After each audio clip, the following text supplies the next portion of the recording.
Well, good evening, everyone. Antipredator 1M here. I tasked myself with writing a letter as a 45-year-old to my 16-year-old self. And it's a very difficult letter to write. I found that I was having to evade all sorts of cliches and stereotypes about this task.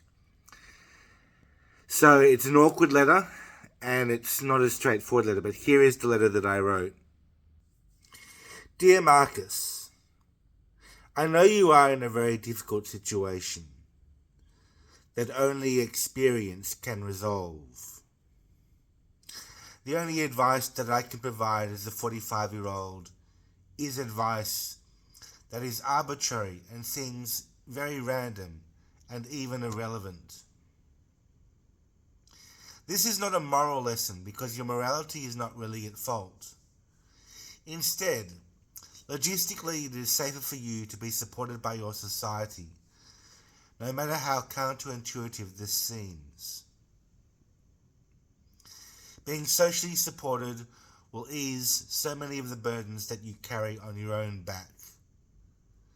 So, seek to make money. Seek to assist others. Learn how to interact. This is in the age before smartphones, so you are at a disadvantage. But seek these things regardless.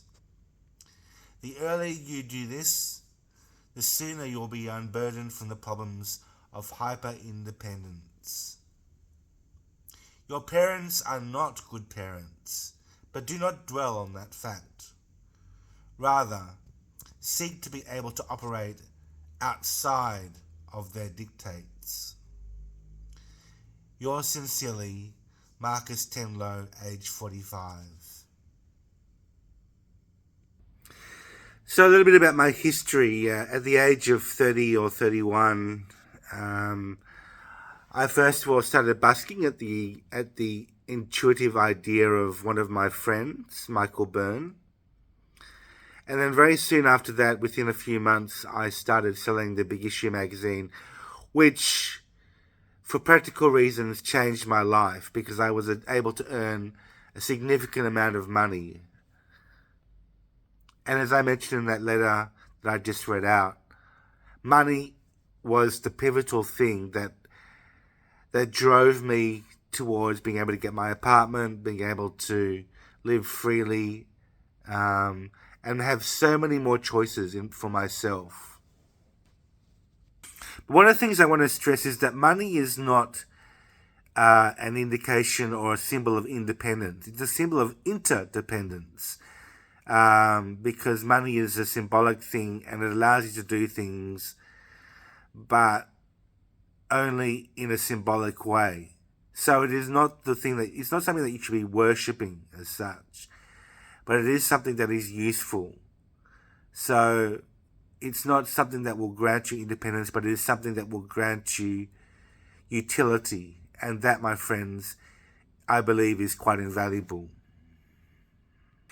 I mean, at 45, I'm now the envy of the person that I was at 16 or even 30 years old in certain ways. Not because I'm free from mental health systems in Australia, because I'm not.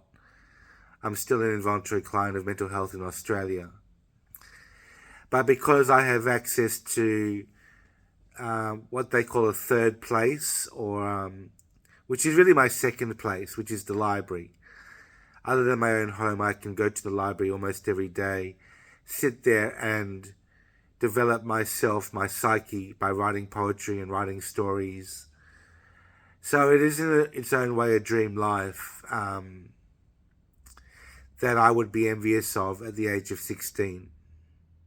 Because at 16, I was struggling against my parents. I was struggling in idealistic ways against my parents' dictates and their behaviors, trying to make sense of what they were doing because they were not very good parents. And in many ways, they are still not very good parents. Sometimes in life, morals cannot be drawn, and this is the case with my life. I do not have any strong lessons other than to be practical and to earn more money to gain that utility in life. It's not a very big lesson, but it's a very important lesson in practical terms.